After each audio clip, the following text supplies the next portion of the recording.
The latest housing market data is in, and it showed the U.S. housing market has breached record levels of unaffordability. How bad can it get, and what will this mean for home prices going forward? I'll be talking about all that and more in today's video. Let's get into it.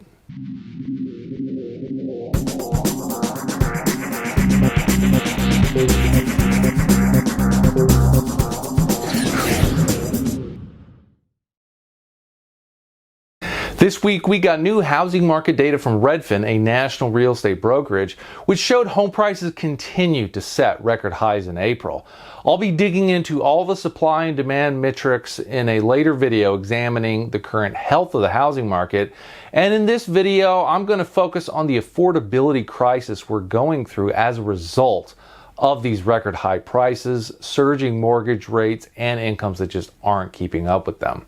If you're new to this channel, my name is Eric, and I am a professional private sector economist, as well as a licensed real estate agent in the state of California. And I bring a unique perspective to YouTube that you'll be hard pressed to find on other channels.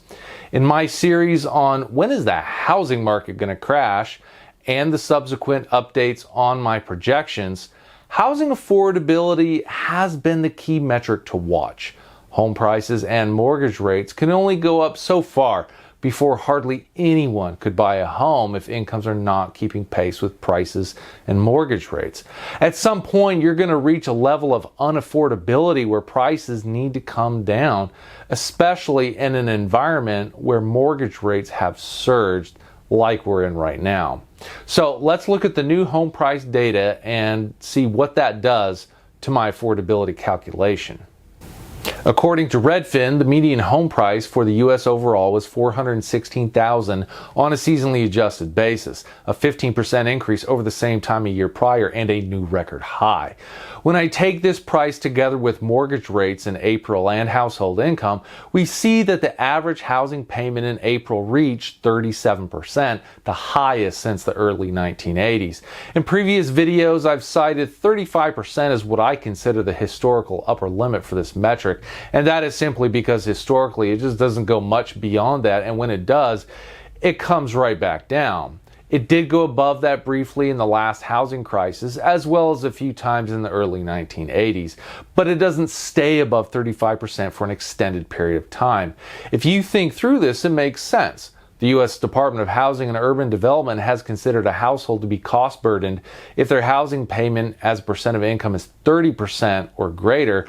So once this ratio gets to 35%, it seems like households generally make the decision that they don't want to purchase a home when it becomes that unaffordable. Now, obviously, this isn't some law of physics that the housing payment as a share of income can't stay above 35% for an extended period of time. And indeed, we're seeing some signs now that point to how that could be the case. In recent news, it was reported that more home buyers are turning to riskier loans to change the affordability equation for them.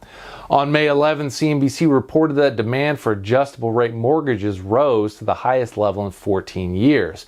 These loans offer a lower interest rate compared to a fixed rate mortgage. The latest data from Freddie Mac showed a 5-year adjustable rate mortgage was 4.2% compared to a 5.1% rate for a 30-year fixed rate mortgage, which can make a difference. When I plug in the adjustable mortgage rate into my affordability calculation, you can see the housing payment as a percent of income comes in at 33% compared to 37% when calculating it with a 30-year fixed rate mortgage. Some buyers are trying to do all they can to bring that housing payment to more affordable levels. It's only a matter of time before adjustable rate mortgages rise to where 30-year mortgages are now, based on what's going on with inflation and the Federal Reserve's response to it. So the current trend towards adjustable rate mortgages, in some ways, is only delaying the affordability crisis we're seeing now. When we look at just 30-year fixed rate mortgages, the way things are trending, home prices will simply have to come back down at some point in the near future, or no one will be bidding on them unless we see something crazy like corporations swooping in and buying up all the inventory and turning us into a renter nation, but that's a topic for a different video.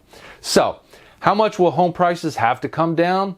That's something that I'm covering in my housing crash scenario updates, so Make sure to check those out for a full breakdown of what we could be looking at for the housing market.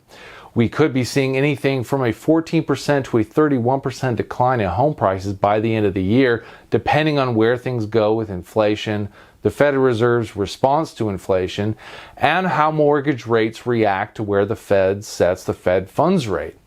If you want to get the latest on how all those data points are trending, make sure you're subscribed to this channel and hit the notification bell down below so you won't miss those videos as they come out. And if you've enjoyed this video, please give it a thumbs up and share it with others to support the channel and help it grow. Thanks for stopping by, and I'll see you in the next video.